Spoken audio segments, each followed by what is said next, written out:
welcome to Talk to Us. We're here today with Mr. Dawood Siddiqui from our Afghanistan service, and we're here to help our Afghan fans speak English better. Thank you so much. Okay, what's the topic for today before we ask people to call us? So our topic for today is everyone's favorite phrasal verbs. We've chosen phrasal verbs that include the verb fall. Okay?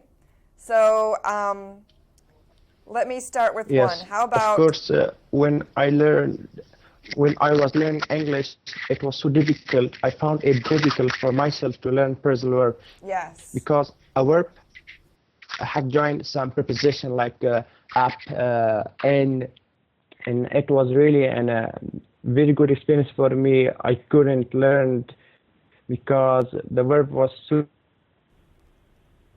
adapted to these kinds of phrasal verbs, and I have learned and very difficult to it. Yes.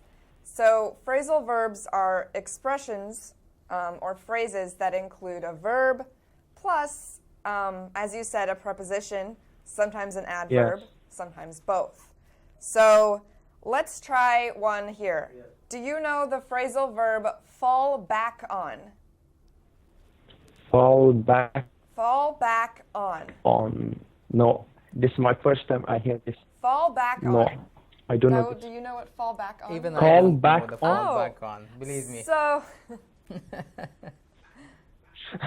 Sorry?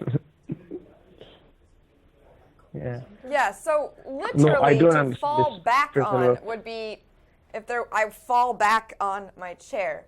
But you can also use this when you're talking about your plans. So do you have something to fall back on, Dawood? If you can't go on vacation next week, do you have a fallback plan? Okay, now I got it. Very interesting. It's a second option, perhaps one that you didn't want the most, but it's something you can fall back on. Okay, somehow we can, it's same like backup plan? It's like backup plan. Maybe you have a savings account of money that you can fall back on if you run into some difficulties. Good. Yes. It's very good, yeah. Yeah. It's something like you rely upon in a very emergency situation. Yes. Good. I also learned something new. Good. Yeah. Thank you for calling us.